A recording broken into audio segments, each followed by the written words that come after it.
భక్తులు నేను అంతే వెంకటేశ్వర స్వామి భక్తుల్ని.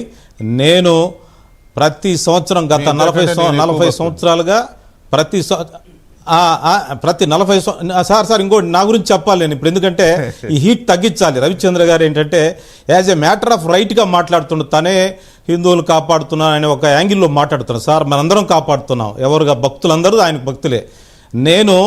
నేను ఒక వెంకటేశ్వర స్వామి టెంపుల్లో ప్రతి శనివారం అన్నదానం చేస్తూ ఉంటాను. మీకు కావాలంటే మన రవిచంద్ర గారు నా దగ్గరికి వస్తే నేను తీసుకెళ్తాను. ప్రతి శనివారం అన్నదానం చేస్తాను.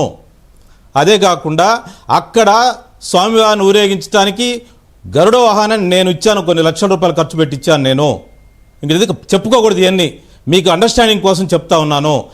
మేము చిన్నప్పటి నుంచి వెంకటేశ్వర స్వామి గారి భక్తులమి. వైష్ణవ సాంప్రదాయం మా తాతల దగ్గర నుంచి కూడా ఆచరిస్తున్నారు.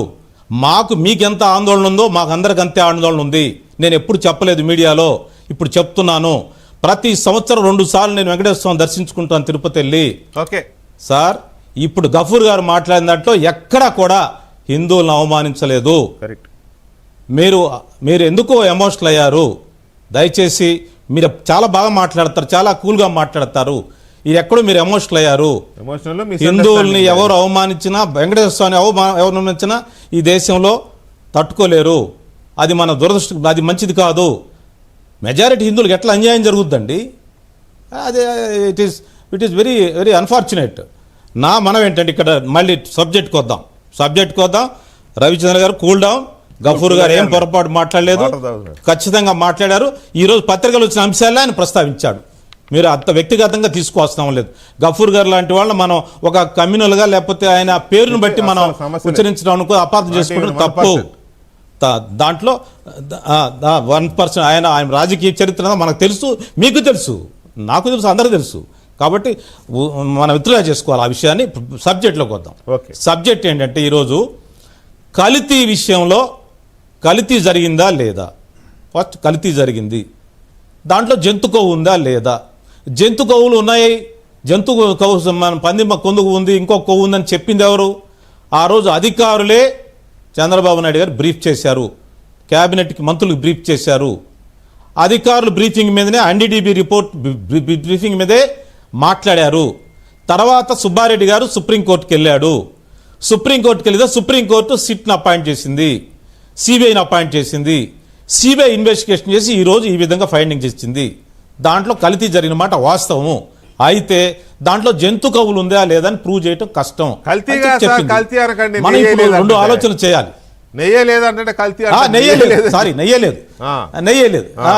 అంటే జంతు కొవ్వా లేదా అనేది కదా నా పాయింట్ అక్కడ.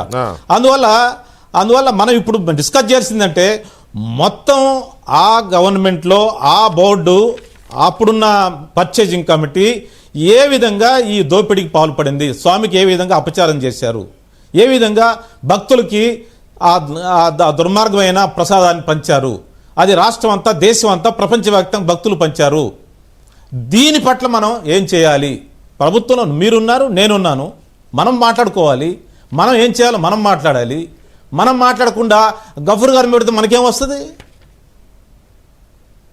అందువల్ల నా సవినయంగా మనం చేస్తున్నాను. రవిచంద్ర గారు, మీరు దయచేసి కూల్ డౌన్. ఈరోజు జరగాల్సింది జరగాలి. భవిష్యత్తులో స్వామివారి ప్రసాదాలే కాదు, స్వామివారి కైంకర్యాల్లో ఎక్కడ కూడా చిన్న లోపం జరిగినా అది మన తరతరాలుగా 1000 సంవత్సరాలకు వస్తున్న ఒక పెద్ద సాంప్రదాయానికి పెద్ద లోపం జరిగినట్లు లెక్క. దాని మీద స్ట్రిక్ట్గా ఉండాలి, దాని మీద వాచ్ ఉండాలి. దాని మీద నువ్వు నేనే కాదు, ప్రతి భక్తుడు వాచ్ ఉండాలి, పీఠాధిపతులంతా వాచ్ ఉండాలి. దీనికి మనం చర్యలు తీసుకోవాల్సి ఏంటంటే గఫూర్ గారి మీద పడితే మనకేం వస్తుంది?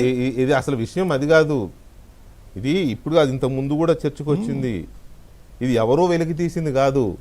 అక్కడ ప్రసాదాలు పోర్టులో ప్రసాదాలు తయారు చేసే కార్మికులు వాళ్ళంతటా వాళ్ళుగా కొత్తగా అపాయింట్ అయిన అప్పుడు ఈవో శ్యామలరావు గారి దగ్గరికి వెళ్ళినప్పుడు ప్రసాదాల గురించి నాణ్యంగా చేయాలని ఆయనేదో క్యాజువల్గా అంటే, నాణ్యంగా చేయాలంటే అసలు నెయ్యి ఉండాలి కదండి, మాకు నెయ్యి ఇవ్వండి అని వాళ్ళు అడిగితే ఏంటి అదేంటి అలా అంటే వాళ్ళు ఎక్స్ప్లెయిన్ చేస్తే అప్పుడు ఈవో ఇనిషియేట్ చేసి శాంపిల్స్ పంపాడు తప్ప అది ప్రభుత్వానికి తెలియదు, చంద్రబాబు నాయుడు గారికి తెలియదు, ఎవరికీ తెలియదు.